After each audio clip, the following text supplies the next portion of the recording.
The mahogany walls of my father's study seemed to close in as he signed the final document with a flourish.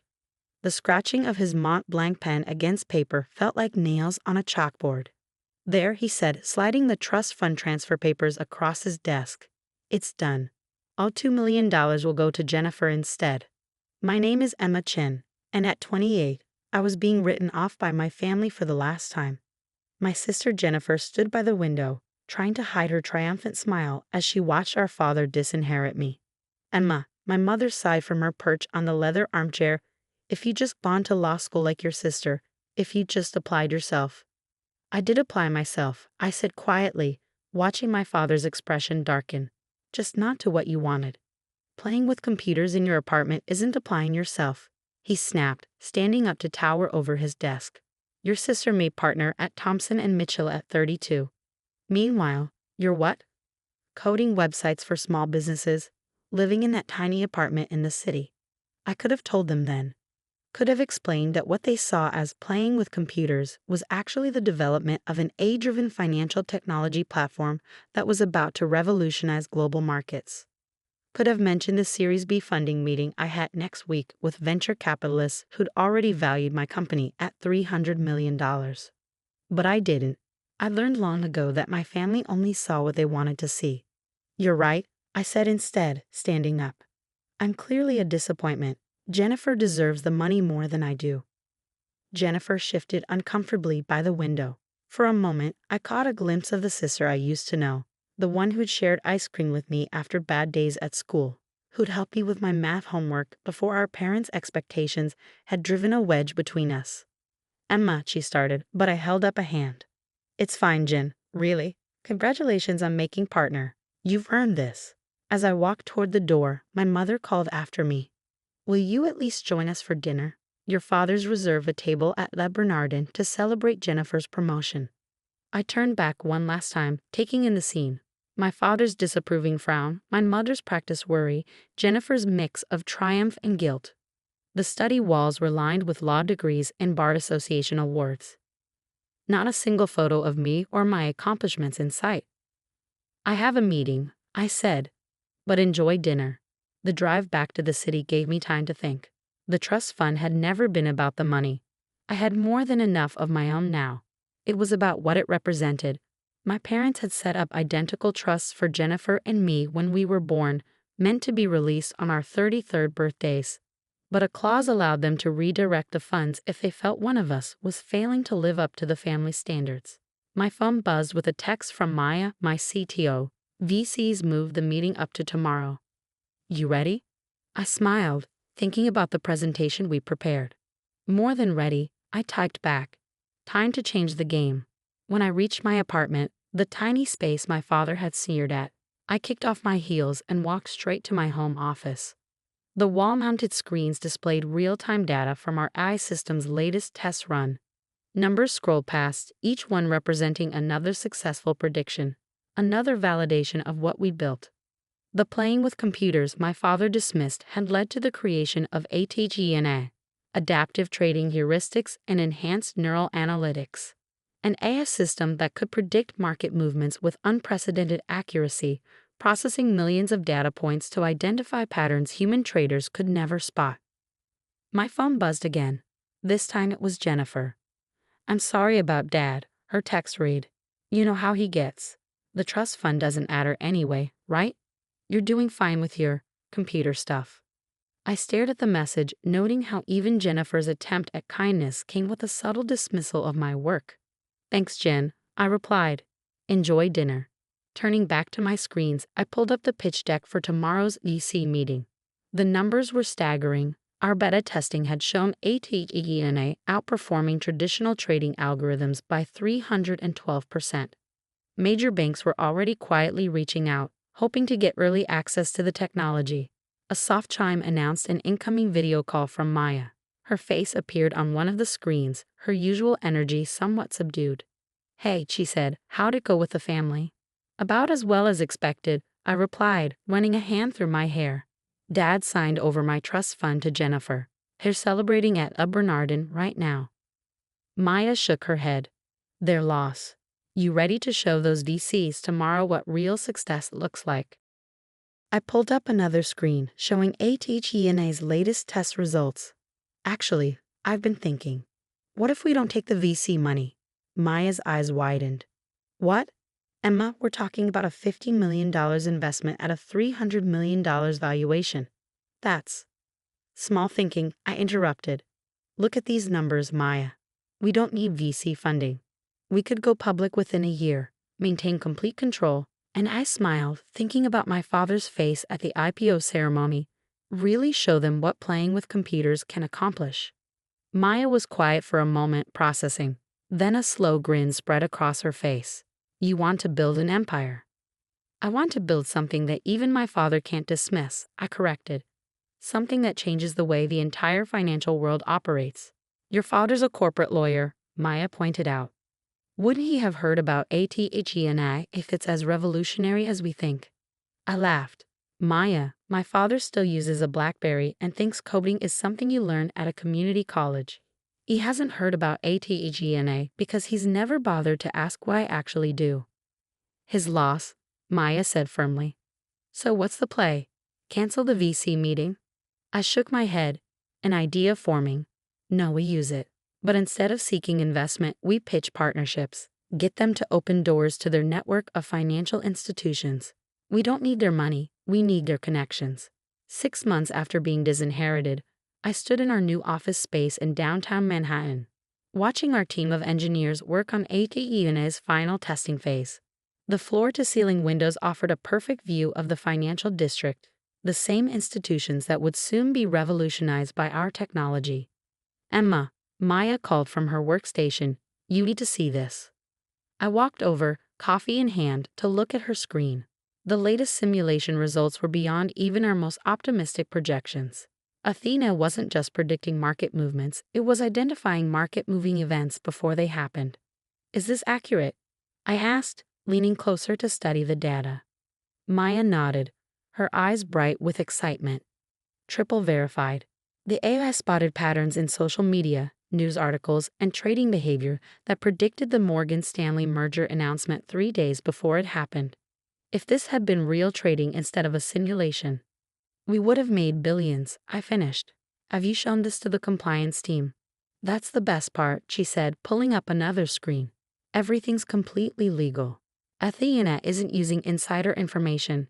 It's just better at connecting publicly available data points than any human could ever be. My phone buzzed. A text from Jennifer. Hey sis, haven't heard from you in months. Parents are worried.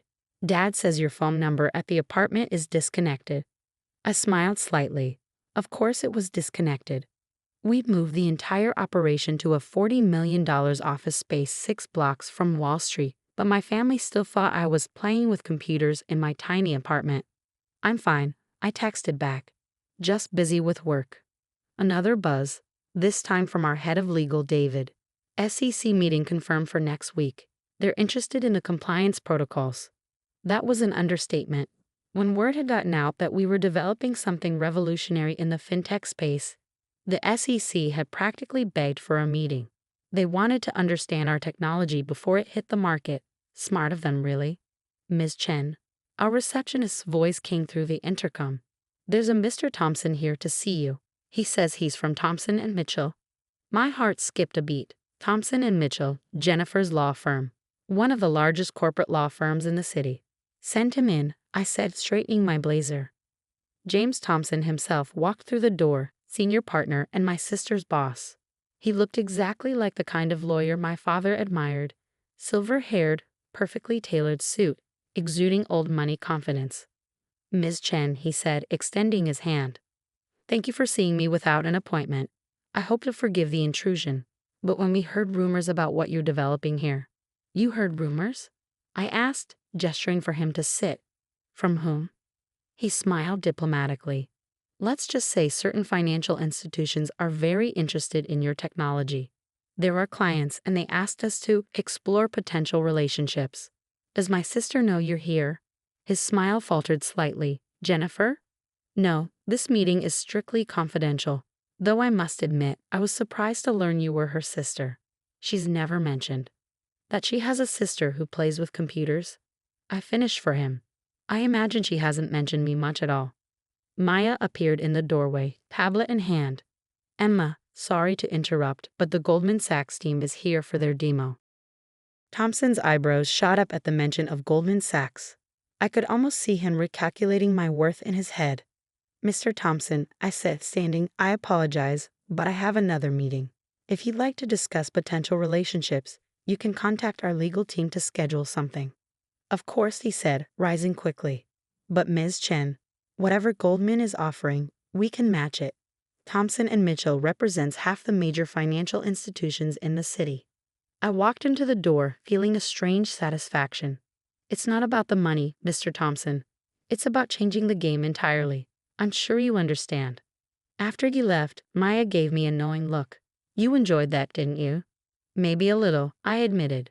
How long until he tells Jennifer about our little operation here? Given that your sister's firm represents billions in financial interests, I'd say about 5 minutes. Sure enough, my phone buzzed again. Emma, why didn't you tell me? Jim Thompson just came back from your office looking like he'd seen a ghost. What exactly are you working on? I put my phone away without responding. There would be time for family revelations later. Right now, we had a demonstration to prepare for. The Goldman Sachs team was already waiting in our conference room. 5 executives in expensive suits, trying not to look too eager. Their presence here was a coup. Getting Goldman as an early partner would open every door in the financial world. Ladies and gentlemen, I began, standing at the head of the table. What you're about to see will fundamentally change how the markets operate. But first, I need you all to sign these NDAs. The morning of our IPO, I stood in front of my mirror adjusting my suit. Chanel, not that my parents would recognize the difference. The Wall Street Journal sat on my desk, our company's impending public offering splashed across the front page. ATE and AI set to launch biggest tech IPO of the year. Expected valuation, $800 million. My phone had been buzzing nonstop for days. First Jennifer, then my mother. Finally, even my father had tried to reach out. I'd let their messages pile up, unanswered. They'd all be at the ceremony today anyway. The invitations had gone out weeks ago. Ready for this? Maya asked, appearing in my office doorway. She traded her usual tech company casual wear for a sharp business suit. Born ready, I replied, picking up my presentation folder. How's ATE&A performing this morning? Like a dream. The latest analysis shows her predicting market movements with 99.7% accuracy. The trading floor is buzzing. Everyone knows this is going to change everything. We made our way to the stock exchange where crowds had already gathered. Financial reporters lined the entrance, cameras flashing as we approached. I caught snippets of their commentary. Youngest female CEO to take a company public. Revolutionary AI trading technology. Already has contracts with major financial institutions. Inside, the exchange was electric with anticipation. Our team had gathered near the podium, along with representatives from every major bank and financial institution in the city. And there, in the front row, sat my family. My father's face was a study in conflicting emotions, pride warring with regret, confusion battling with awe. My mother kept dabbing at her eyes with a handkerchief. And Jennifer just stared at me like she was seeing her sister for the first time. Emma, my father stepped forward as I approached the podium. We had no idea. No, I said calmly, you didn't, because you never asked. Before he could respond, the exchange president called me to the stage. It was time to start the ceremony. Ladies and gentlemen, I began, my voice carrying across the suddenly quiet trading floor. 3 years ago, I started coding ATE&A in a tiny apartment. People called it playing with computers. They said I was wasting my potential. They couldn't see that I was building the future. My eyes met my father's as I continued. Today, ATE&A processes more financial data in a second than all of Wall Street could analyze in a month. She predicts market movements with near-perfect accuracy, all while operating within strict ethical and legal guidelines. But more importantly, she represents what's possible when you believe in your vision, even when no one else does. The ceremony proceeded according to tradition: speeches, handshakes, the ringing of the bell. But the real moment came when our stock price appeared on the big board. The room erupted in cheers as the numbers soared past our projected opening. By lunch, my personal stake in the company was worth over $300 million, more than 100 times the trust fund my father had signed away. After the ceremony, my family approached hesitantly. Jennifer spoke first. "Emma, I'm so sorry," she said, her lawyer's composure cracking. "All this time, when you tried to tell us about your work." "Save it," I said, but not unkindly. "You all saw what you wanted to see." My father cleared his throat. "Princess, about the trust fund." "Keep it," I interrupted. "Jennifer earned it, just like I earned this. Sometimes the best thing someone can do for you is believe you'll fail. It makes success that much sweeter." "But we're family," my mother protested. "We should have supported you." I looked around at my real family, Maya and our team, the people who believed in the vision when it was just lines of code in a tiny apartment. "You're right, we are family," I said. "Which is why you're all invited to dinner tonight. I've reserved the private room at Le Bernardin.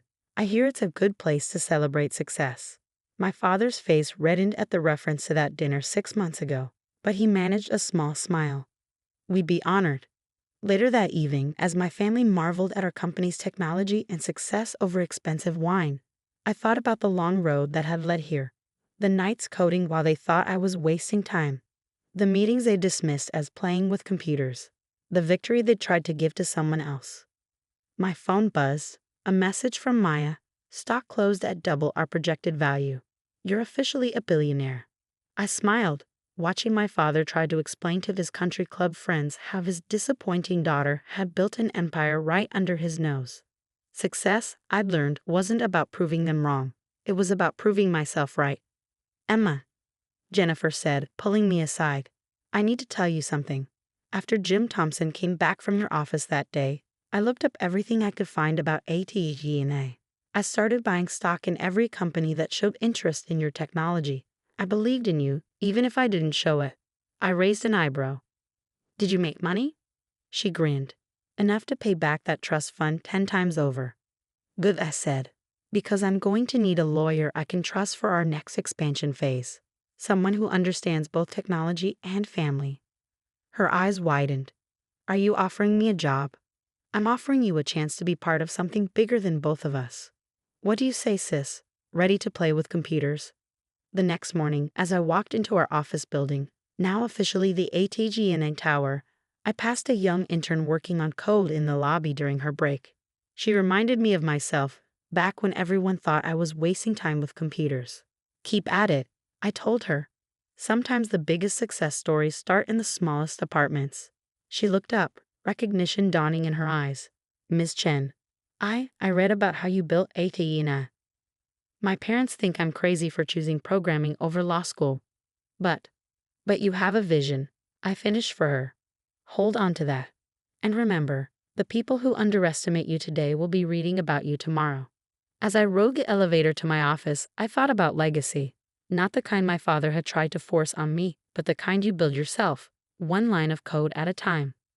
Athena wasn't just changing the financial world, she was proving that success doesn't always look like people expect it to. And sometimes, the best inheritance isn't the one you're given, it's the one you create for yourself.